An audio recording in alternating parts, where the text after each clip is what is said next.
Harry Potter, the boy who lived. It began on a rainy Tuesday evening at Hogwarts, the kind of evening when the portraits whisper just a little louder, and the castle feels like it's watching.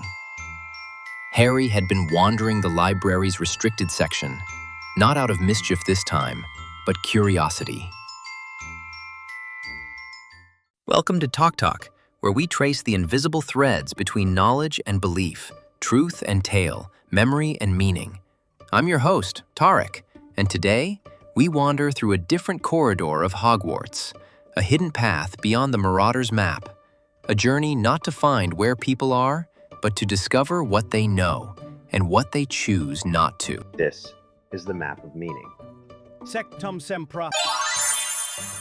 The map opened itself like a blooming memory, and at the top, in golden ink, shimmered the words, "Not all knowledge is meant to be taught."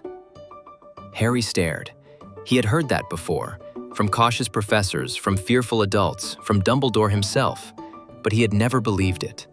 Because Harry knew, some truths, no matter how dark, demand light. In theory of knowledge, we ask, who draws the line between dangerous and divine?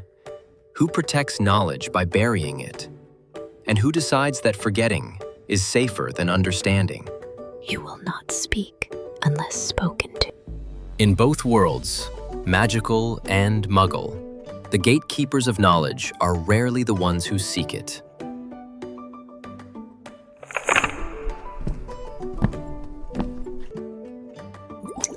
The next trail led Harry not to a classroom, but to a lab.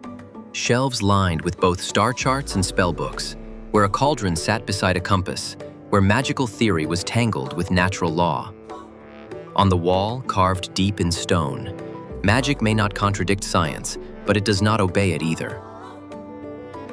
What is magical knowledge? Structured like science, precise, testable, repeatable, but elusive like myth, unseen, unfixed, alive.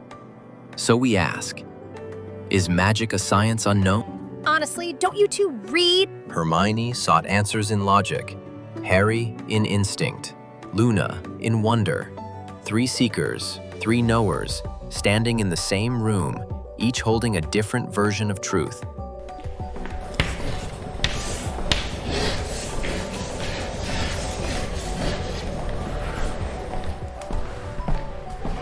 The map led Harry to a locked room, long abandoned. Dust settled like time itself. On the blackboard, preserved in a preservation charm, ignorance is protection, obedience is knowledge. It was Umbridge, still lingering, still watching. What happens when education forgets to question? When a classroom becomes a cage? In TOK, we ask, does knowledge grow best in discipline or in defiance? What is the purpose of learning? To preserve power or to challenge it? I must not tell lies. The map pulsed with silver light, calling Harry to the room of requirement. Tonight, the room offered no weapons, no allies, only a pensieve, rippling with forgotten faces, memories that had been hidden or removed, names he didn't know, stories he'd never heard, all wiped from history with a single word: obliviate. If memory is knowledge, what happens when memory is rewritten? In both worlds, we edit the past, through spells, through silence, through curriculum. So what remains? And who benefits when it does? At the center of the map, Harry saw a single word glowing brighter than the rest: language. In the wizarding world, words do not describe reality, they create it. One word can conjure light, another, death. Language is not a tool here, it is the wand itself. In TOK, we ask, to what extent does language shape what we know? Do we discover truth, or do we speak it into being? A prophecy, a lie, a name we dare not say. These are not just words, they are knowledge made real.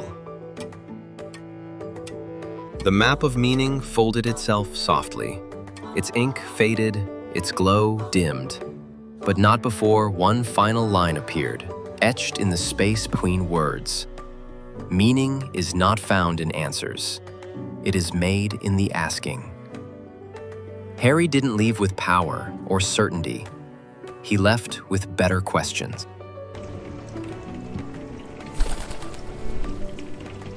In the end, Harry Potter was never just the boy who lived. He was the boy who questioned, who dared to seek knowledge others feared, who chose truth over comfort, and story over silence. This has been Talk Talk. I'm Tarek. Until next time, follow the map, question the ink, and remember, the deepest magic is knowing how little you know.